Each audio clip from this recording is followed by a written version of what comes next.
Someone's lost a jerry can.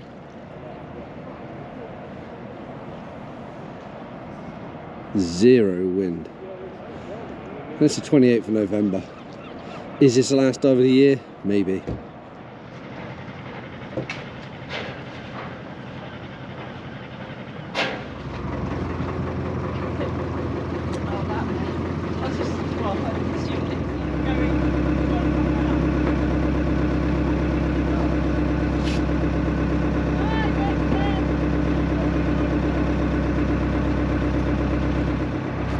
You and Salim first. Me and Salim first. And then you and Mish. Mish is going to take her own reel. Why? Well, Sally's reel. Is this the first time she's going to split up? Yeah. I don't want to see you coming up together. You won't die. You're going to die. Oh, God. It's got a really yellowy hue to the sky. There's not one ripple.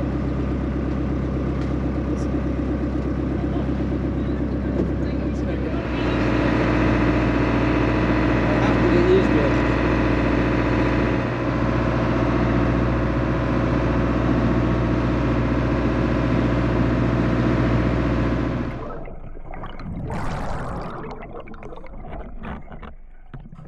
Welcome back to Guernsey Shipwrecks. I'm JP Fallais, and today we're going to be on another scallop dive. These are nice and relaxing dives where you can just come along and just forget about the woes and worries of the world while you drift in the tide with us. Visibility seems to be good. I'm guessing about 5 meters, which is pretty good for us. The standard things I do, sometimes without thinking, is when I hit the bottom I check my air, I check my depth, and I also check my orientation. So I just have a little look at my compass, decide which way we're going to go. If the tide's already pushing, I know they put south going tide, I'll just carry on. Weird things around here, I don't know what this thing is, there's loads of them, almost like a little brain.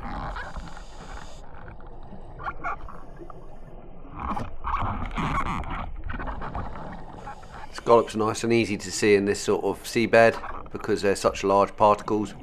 I've always said it before, they almost look like a horse has been walking across the seabed when you see them. Gives like this, see, it's like a horseshoe shape. And that is a lovely, lovely scallop. They're king scallops, and as you might know, if you're new to the channel, you know in Guernsey the minimum size for these is 100 millimeters or 10 centimeters or 4 inches. Across the shell on the widest part. If they're smaller than this, they stay here. If they're larger, they come home with us. If you're wondering why it looks a little bit red, it's because it is. It's like a reddy, purpley, pinky colour. The merle. I love diving in this area. Always crabs recessed into this stuff. There's loads of smaller fish. Basically, it's like a nursery.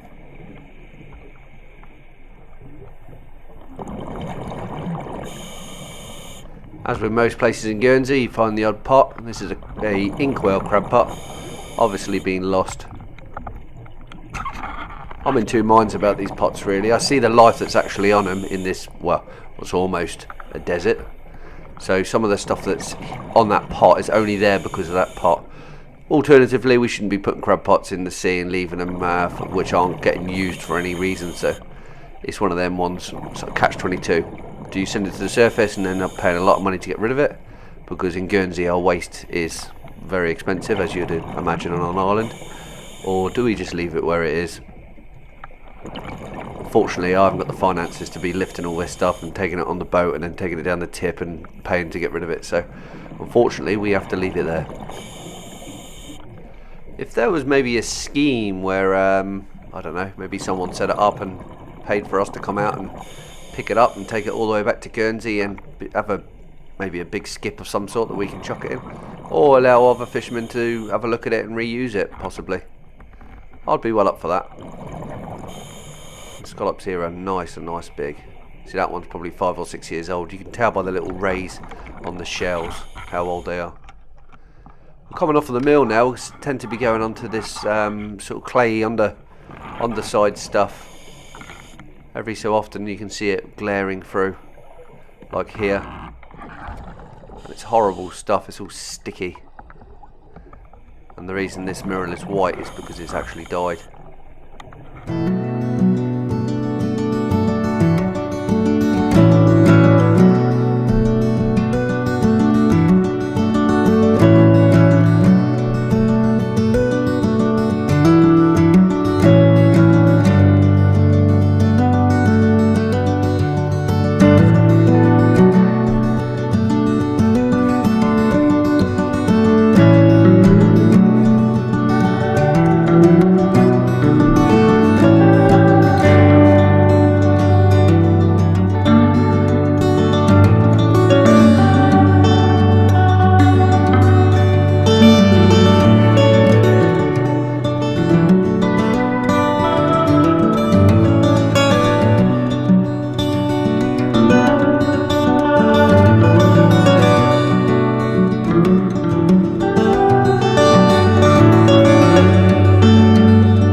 The tide here is pushing pretty hard, as you can probably see by the seaweed.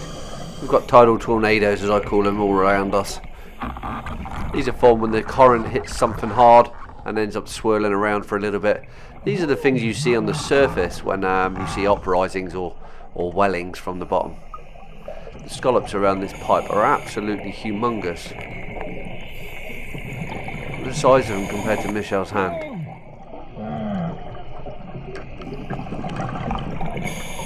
Well, I'm not quite sure why we're sharing them in between each other's bags. Maybe just for kudos when we get back up on the boat, because we do count our catch and use it as a little bit of competition. We always say in Guernsey that scuba diving isn't a sport, it's more of a, well, lifestyle for some of us, but it's more of a hobby, because there's no way in which you can score anything on it. Well, we do, we find a way, we go scallop diving and we make it a little bit of a competition between us. Ultimately, Richard's going to get all of our scallops anyway, unless we want to take some home to eat for ourselves or give to our family.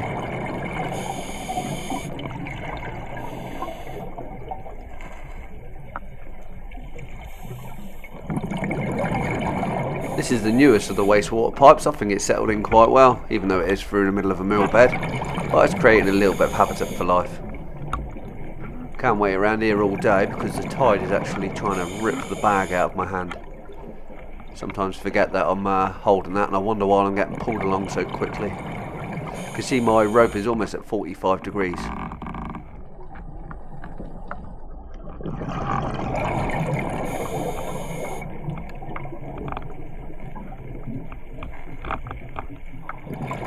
There is a short piece of seabed between this one and the old pipe. I think there's 3 altogether. There's this one that we've just been past, which has got a round sort of counterweights on it, concrete clamped on weights.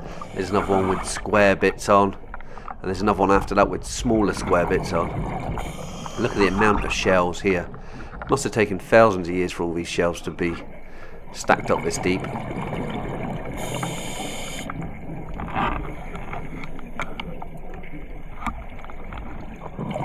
It does actually feel like I'm getting towed by the rope, but it's not. It's just the resistance of the tide pulling on the string that goes to the surface and then the two boffs that are on the top. The more you dive around Guernsey, the more you realise that certain fish like certain areas, and this area is perfect for little red mullet. This is what we're following now. Normally at this size there'd be a few of them, but there only seems to be one. I love the colour of them. And it's not long before we're down to the second pipe. We'll do the same on this pipe, try and hold our ground. What tends to happen is there's a bit of sand that almost ramps the water, and you can get into like a little eddy. It's like an invisible sort of bit of tide that holds you down behind stuff. Like this. You can stay here. This is normally where you'd see all the fish. Out the current. Looks like Mish has found another one of them little tiny brains which we've seen at the start. Almost looks like sort of a corally stone. It looks like a miniature brain. And here's our competition. The starfish, they'll eat anything to be honest, especially scallop.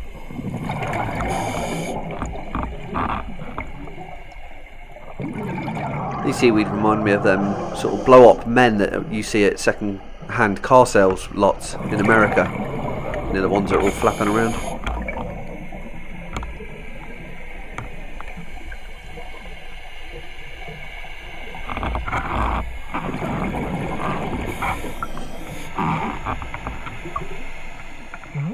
I think it's about time I look for some more scallops. Now from this point on I'm going to take a south westerly direction, which will take us down towards a little set of rocks or a little set of reef, and here we can normally find cannibals or some other interesting things to look at, but I do prefer to be scalloping up against reefs, something a bit broken ground. Maybe we might see an octopus of some sort.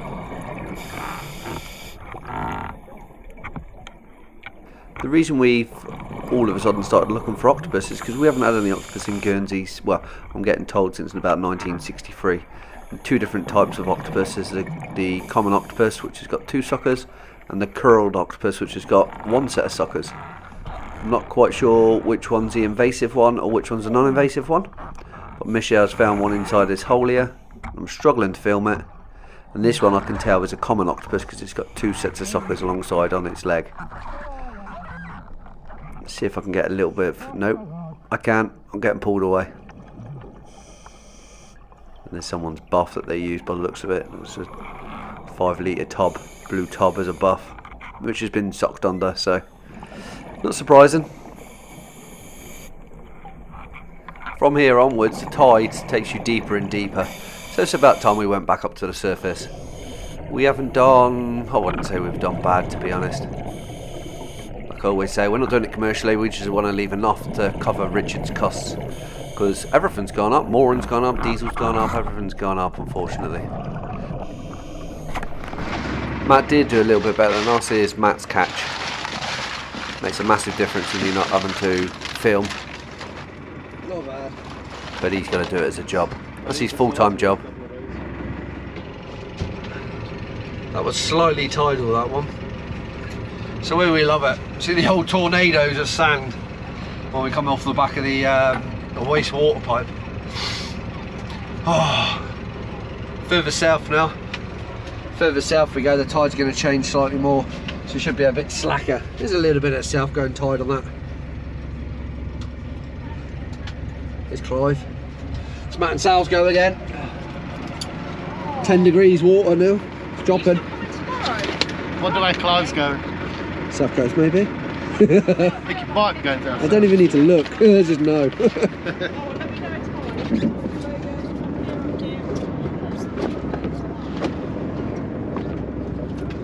There's Shane Harley going out, and then Clive. A little bit of south on and tidy hill up.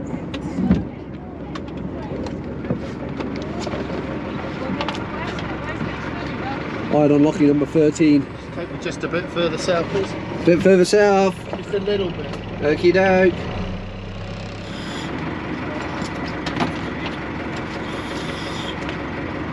I'm ready whenever you are. Oh, it's like a firework. Firework of water. What's up, Sal? Oh, yeah. There we go. He's only just caught.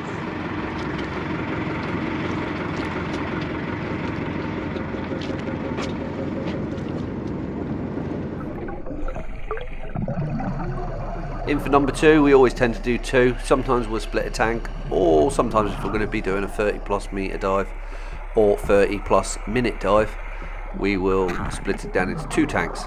Start off with a 15, deeper one first, more air on the first one, and then on the second one we normally use a 12. Helps a little because the 12s are a little bit lighter on the surface. Makes no bit of difference when you're at the bottom though.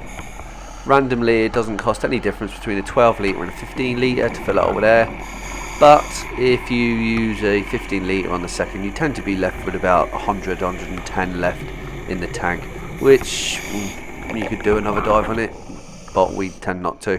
So 12 on the second leaves you with less residual air in the tank, and you get a little bit more for your money. As you can tell, completely different area, completely different bottom. This is sand, softer sand, and you tend to get a lot of smaller ones here in this location. This area that we're going through now is hit hard by a lot of divers. Nearly everyone that we see diving is going down through this area.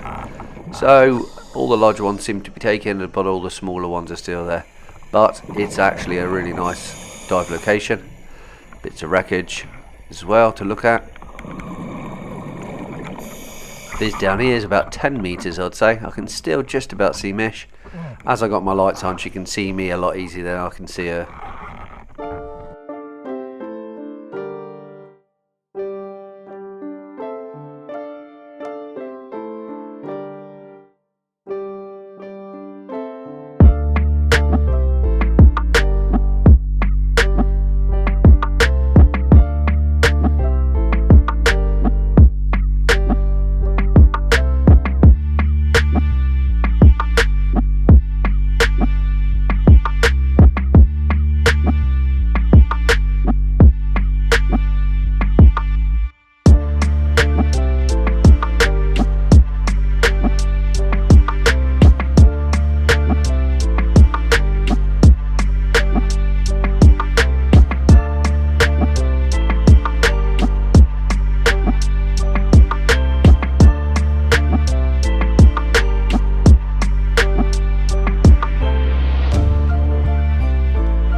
Further south we go, the more we seem to be getting, but there is plenty of small ones here.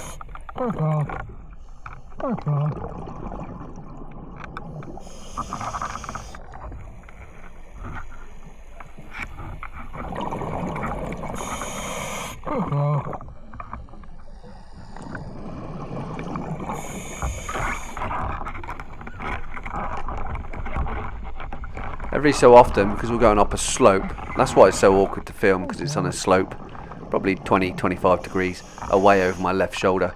Every so often I've got to stop and reel up my line.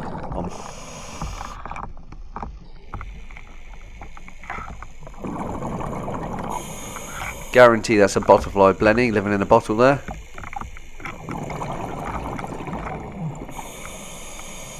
One peculiar thing I've picked up over the years is, not until you look back on your video footage really when you're editing, I tend to check my air around about 6 or 7 minutes, and it's kind of weird how it always seems to be like that. I don't know, maybe I've trained my brain or something to look at my air after that period of time. Just a weird observation, and I probably wouldn't have noticed it if I wasn't editing videos and watching this for myself. So we've got loads of air. We're also coming across a fair few scallops. We are now on the slope that is kind of trying to flatten itself out now as we head out into the middle of a bay.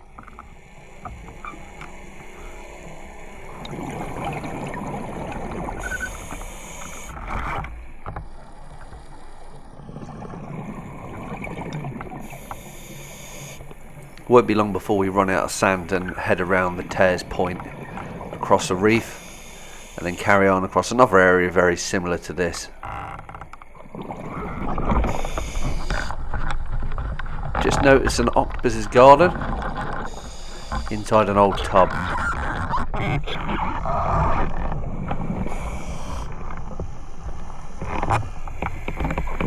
Just about see an octopus in the back.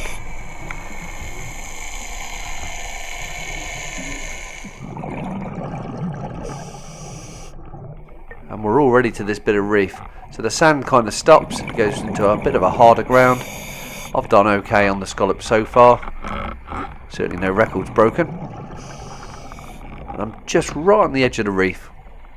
You can see the sand has changed and there's loads of shells because the tide's funneled them down this way. One thing I have noticed is there is loads of scallop shells. Now I don't know if this is someone that shocked their scallops and has thrown them over, or this has been, well, this one looks, yeah, this one's still alive. Take that one. Yeah, well, I don't know if this is an old bucket of scallops that someone's chucked over the side, or this is a little collection that have been made by an octopus. All eaten by the looks of it. They don't care about the size, they eat the smalls, the bigs, whatever, and I'm not holding them responsible for anything, you know. It's up to them what they want to eat. They're not going to get stopped by sea fisheries if they take the smalls, are they? As you see, absolutely loads of them. Octopus seem to be messy eaters. They tend to eat a load of stuff and leave the rubbish right next to their door. I've also seen them use these as shields. They hold a shield up. It looks like it's a full one, but it's not. It's been wrenched open. There's nothing left in it.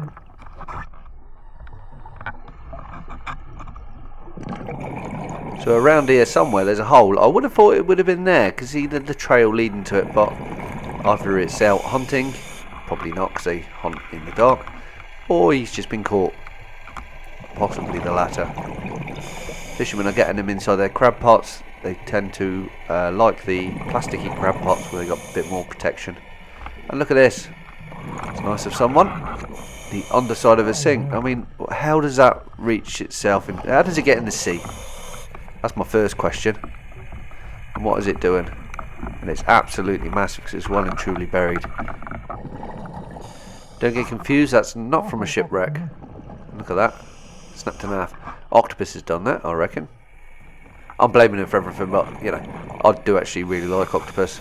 They're really interesting, certainly very brainy. Let's see if we can find ourselves one to film for you. See if we can get one to come out a hole, interact with us a little bit. If you haven't noticed, Michelle's gone off in a different direction. I'm heading southwesterly into the bay a little bit. Trying to come out the current a little bit as well. And plus I know there's a little bit more reef to look at. It's nice being out in the sand.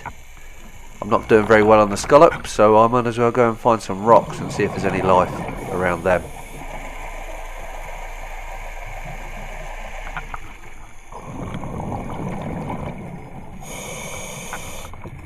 Look like a car tire then, but it isn't, it's a rock.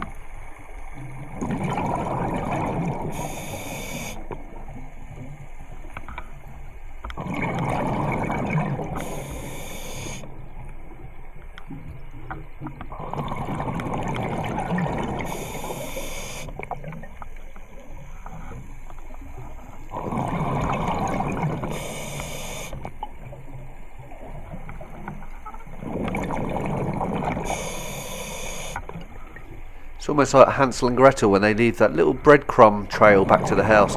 That's pretty much what I'm looking for, to try and find an octopus.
He's a baby coma. You normally get baby comas next to him as well. Comas and octopus seem to do okay together.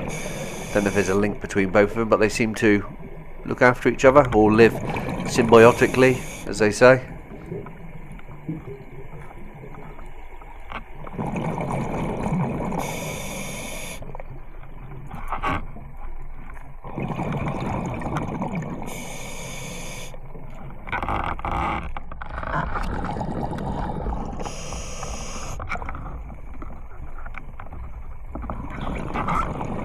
I think I might just about make my 2 dozen here.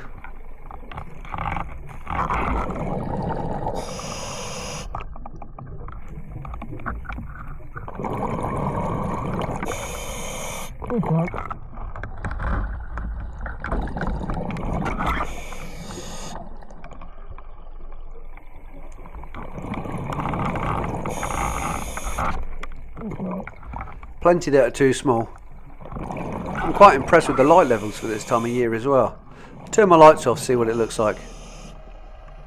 I'm like a basset hound now. I'm following these little piles of scallops, hoping to find an octopus.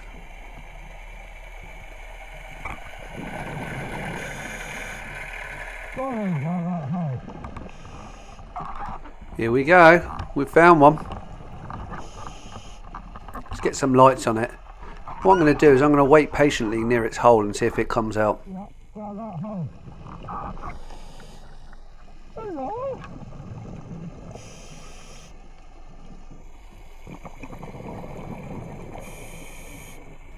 What they tend to do is try and keep white a little bit, but just their eyes showing up as red.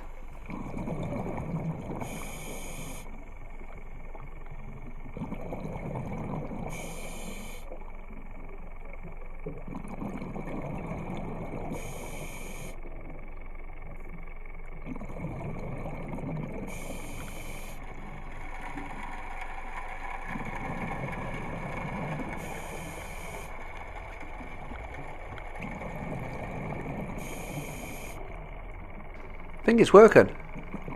Slowly coming out the hole. Very cautious, almost looks like he's got a big moustache.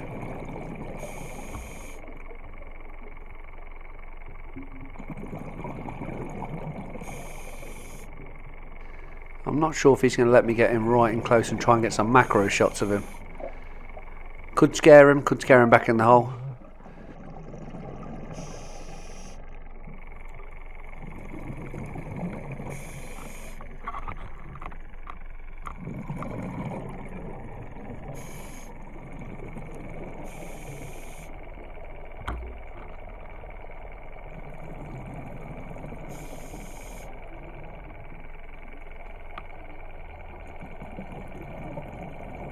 Just going to see if I can get the macro on and see how close we can get to him.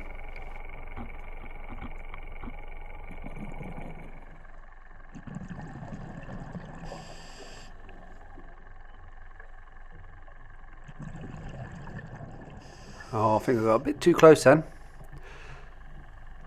Yeah, definitely scared him.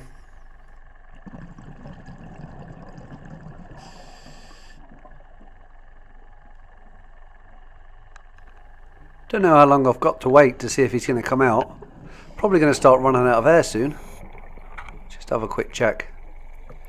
60 bar. I'm only in 10-15 metres of water, so it should be okay. Maybe he'll come out if I try and coax him out with my finger. You can see how small he is compared to my hand. Yeah, I've got big hands, but this is less than a kilo, this thing, I reckon.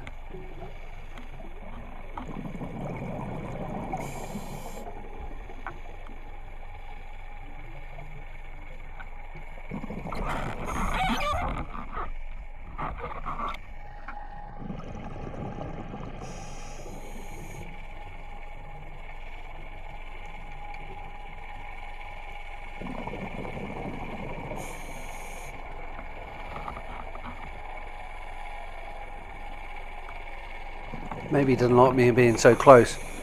What I'll probably do then, because there's no tide now, I'll leave my bag there and I'll swim out and hide behind this rock. There's a big triangle shaped rock behind. See if we can hide behind that.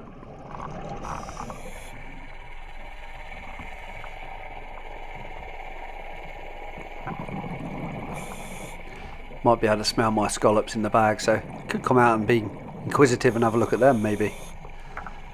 Perfectly triangle this rock. It's like a pyramid.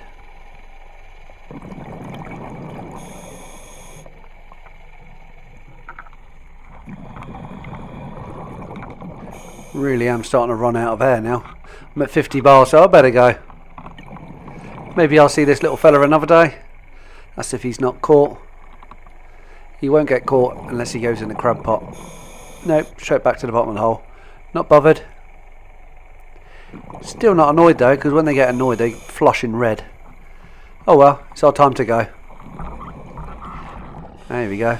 Proof that he doesn't eat all of them round. There's one right next to his nest.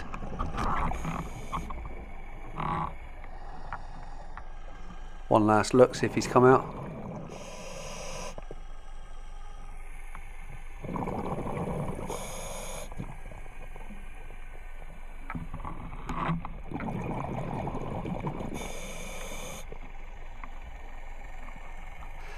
Be pretty easy to find that one again.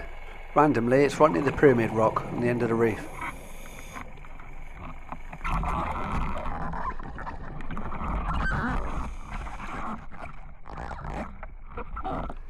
Definitely time I called it a day. So let's go back to the surface.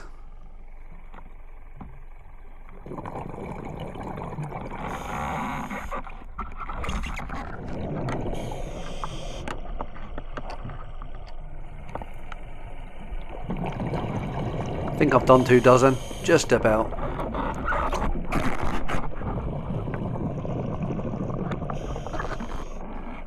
Hope Mish is on the boat. I'm sure she is. She would have sent her delayed up and carried on scalloping. She wouldn't have gone looking for me. Where all the scallops are. Under the 2 little bits here, there and there. Either side of the point, if anyone wants to go there.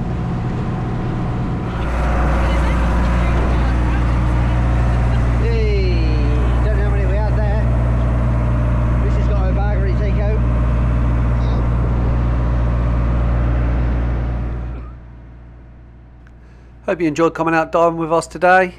It's getting towards the end of the year, and the last month of the year and the first 2 or 3 months of the year is what we call the shoulder months. So there's not much around, but we still enjoyed it, and I managed to do okay on the scallops. So if you like that, please share it with your friends, and I will catch you on the next tide.